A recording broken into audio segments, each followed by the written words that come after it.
ముందుగా ఏటీవీ న్యూస్కు స్వాగతం. తెలంగాణ చరిత్రలో జూలై 4న ముఖ్యమైన రోజని దమ్మగూడెం మండలం గడ్డూరిగట్టు గ్రామంలో దొడ్డి కోమరయ్య వర్ధంతి సభలో కుంజ జోగారావు అధ్యక్షన జరిగిన కార్యక్రమంలో CPI ML new democracy party Bhadrachalam division కార్యదర్శి కామ్రేడ్ ముసలి సతీష్ మాట్లాడుతూ రాక్షసత్వాన్ని గోరిగట్టాలని చెప్పి దొడ్డి కోమరయ్య ఆనాడే కంకణం కట్టి రజాకారుల గుండ్లకు ఆయన గుండెను అడ్డుపెట్టి ప్రాణాలు త్యాగం చేశాడు.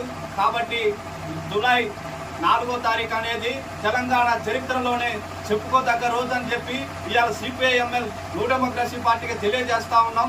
ఈయన స్ఫూర్తితోని ప్రజా ఉద్యమాలు ఆదివాసులు ముందుకు రావాలని చెప్పి కోరుతా ఉన్నాం.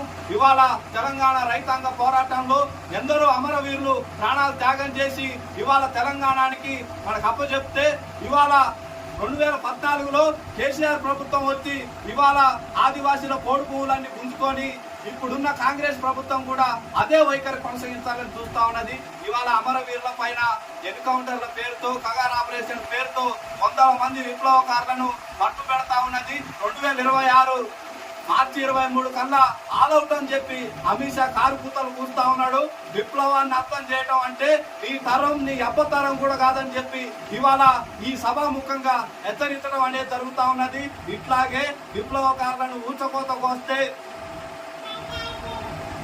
ఇందిరాగాంధీ పరిస్థితి ఏమైందని చెప్పి తెలుసుకోమని చెప్పి చెప్తా ఉన్నాం. అట్లాగే హిట్లర్ కూడా ఇదే పరిస్థితి కొనసాగిస్తే హిట్లర్ కూడా అదే గతి పట్టిందని చెప్పి ఇవాళ నీకు కూడా అదే గతి పడుతుందని చెప్పి ఇవాళ సిపిఐఎంఎల్ న్యూ డెమోక్రసీ పార్టీగా తెలియజేయడం జరుగుతా ఉంది.